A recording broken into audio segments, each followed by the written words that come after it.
Hi, I'm Kelly from Simple Life Mom, and today I wanted to talk to you about mold for soap making. Have my 8-year-old taking video today, and she's going to do a great job, I'm sure. Anyway, so mold. They were one of the first things that I got stuck on, I would say, when I first started making soap. I started with something, I'm just looking for something on hand, always looking for a way to not spend money on something. But here we go, have this nice plastic container, and I thought, well, I'll use that. Problem being is that the corners are not square, and it's all ridgy at the bottom, and so my soap turned out lumpy, but we used it, loved it, but it wasn't exactly what I was looking for. So I searched around, and I think in some kind of discount store, I happened to find this beautiful box, and actually I was using it for a little while, and you can see it's nice and ruined on the inside now. But it was actually handy because you could definitely pull these out and pop out the soap pretty easily. That is something nice when you use a box. A box is definitely an option. You'll want to line it, which is what we're going to talk about in just a second. So a box.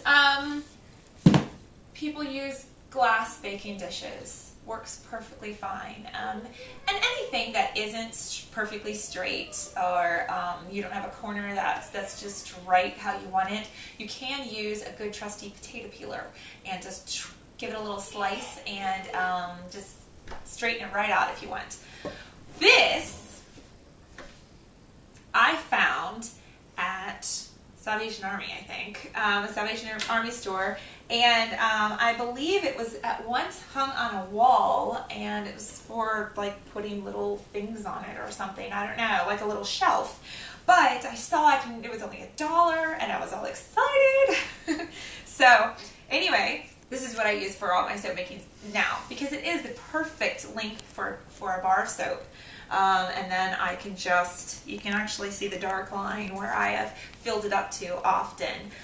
Pretty much anything that you're going to put soap in, unless it's glass, if it's going to be wood, cardboard, anything like that, is going to absorb some of the oils and probably be ruined. So you want to dedicate something specifically to soap making. There are a lot of tutorials, ways to make your own soap molds. I could not find one that was actually large enough, and we were just about to design our own when I found this.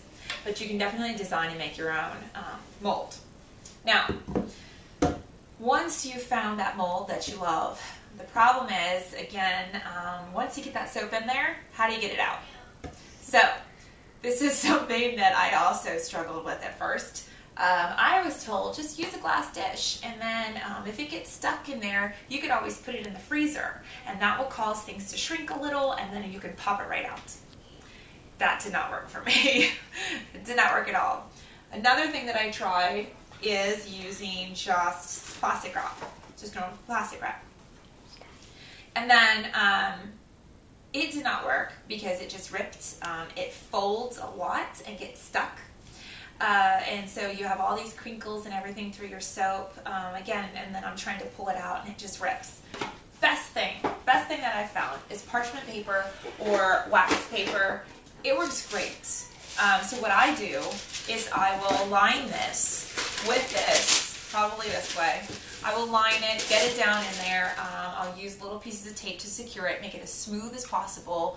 It takes a couple minutes to get it all right how you'd want it.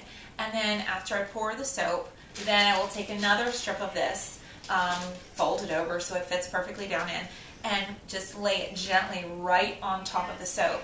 That will keep it sealed against the air so that it will not develop that ash on top. So some people use tubes of some kind, a tube like this, and then you can just tear it away. There's lots of things that you can do. You can just be creative and try all kinds of things. PVC pipe. Some people have PVC pipe lying around. I didn't go buy any, but definitely you could use PVC pipe and then have something to just push it right out and then slice it, and then you have nice little round soaps. So you have lots of options out there. If you have any extra ideas that I haven't mentioned, I would love to hear them, and I'm sure other people would too, so let us know. Thanks so much.